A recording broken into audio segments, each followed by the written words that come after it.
Ms. Jayalalitha, you have an inner strength and a resilience that is the envy of many. Where does it come from? It comes from within me. I really don't know from where it comes, but I suppose my faith in God has something to do with it. You have fought through so many battles in your political career, in your personal, just all the way. It's been a battle. There has to be something more. Does it come from your mother? Does it come from your family background? Not really. As you yourself have put it, my life itself has been one big battle, one big struggle so far.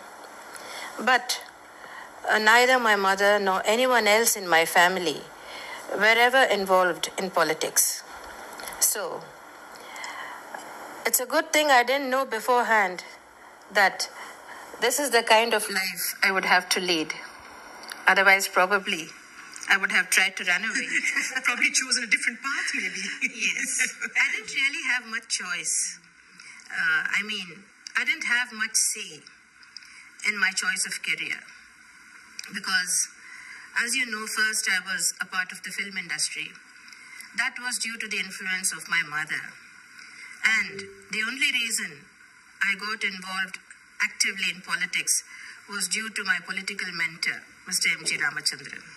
So left to myself, probably, I wouldn't have chosen either of these careers. Now, rightly or wrongly, you are often seen as a source of instability to the BJP government. Now, do you think that this conception has tarnished your image in any way? Not at all, because it simply isn't true. I have not contributed to instability in any way. All I have done is to be very vocal in standing up for the state's rights. And whenever I felt that Tamil Nadu was getting a raw deal. Some litigators are making crazy money working with corporations. Are you going to join this party or you're going? I have never hesitated to voice my protest. And not just in issues regarding Tamil Nadu, but even other wider national issues, such as, for example, the Women's Quota Bill, 33% reservation for women, about India not rushing to sign the CTBT, the unceremonious sacking of Admiral Bhagavat. Whenever I felt that the central government is going wrong somewhere, I have never hesitated to voice my criticism. And where it has been a question of fighting for the state's rights, I refuse to back down or be cowed down. So, my firmness is very often misunderstood as adopting a threatening posture or holding out the threat of withdrawal of support. That is not true. There are others who are allies in the present coalition government, and they have openly been holding forth threats of withdrawal of support. I have never done that. I don't think I have ever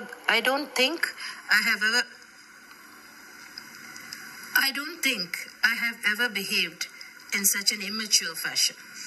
But every time that you say you're going to review support, perhaps that is, actually mistaken for actually threatening this government at the center. You see, I actually said I would review support only once. I never said that again. After that, it has been correspondence. After that, it has been media persons who have constantly been asking me about the so-called review of support. And whenever this question is thrown at me, I have to answer. So it appears that I'm constantly talking about a review of my support, but that isn't the case. You seem to have got a little soft on the BJP of late, as if you were soft peddling it a little bit. Is there any reason for that? Not really. That again is your perception. Do you think the BJP government is good to its allies? Do you believe that they treat their very important allies well? I can only answer for the AIADMK. I have gone on record before saying this, and I say this even now. The BJP's treatment of its allies leaves much to be desired. Other allies too have been very vocal in their displeasure at the way they are being treated. But all this does not mean that the very idea of a coalition government is a failure. If you ask me why of late I have been a little soft towards the BJP, it is simply because I do not want the nation to think that a coalition government can never function successfully. I do not want the public to think that the very idea of a coalition government is a disaster. So, of late, I have been trying to impress upon everyone that it is our duty to make this experiment work, to make this coalition government work. It would help things if the BJP made it a little easier for its allies.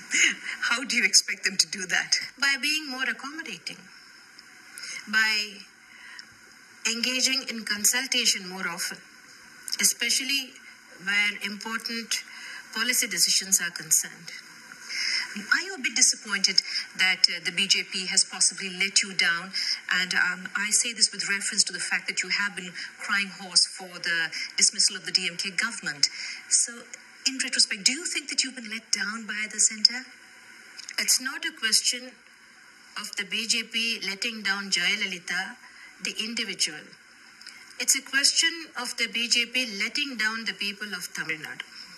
Now, Dr. Subramaniam Swamy, who still remains very close to Ms. Jayalalitha here in Tamil Nadu, has been constantly talking about wanting you to withdraw support. Now, what is your view? What is your real view on this? No doubt Dr. Swamy is a friend, but his views are not necessarily my own. And just because Dr. Swamy meets me frequently, it doesn't mean that I agree with everything he says, nor that he agrees with everything I say. Tell me, Ms. Jayalalitha, do you want the petroleum portfolio for your party? This is a matter that's entirely between me and the Prime Minister. Sorry, I can't discuss this with anyone. Why did you disband the AIADMK-led front in Tamil Nadu? There is a conception that this could be because the PMK, the TRC and the MDMK were going on saying that they were going to support the BJP at the centre, even if the AIADMK withdrew. Now, what is the real reason? Now, first of all, I did not disband the AIADMK-led alliance. Where the TRC is concerned, it is insignificant because it is a one-man party. So, I'd rather not give it so much importance by talking about it in a nationwide program like this. In this one-month boot camp, you will learn Python using AI in just 30 days. You will go from zero to... Where the PMK is concerned, we still have friendly ties with the PMK. The PMK leader, Dr. Ramdas, has announced that his party would continue to maintain friendly relations with the AIADMK, and I have expressed my happiness at his statement. Where the MDMK is concerned, right from the time of the elections, the MDMK leader has been charting his own path without any consultation with the allies.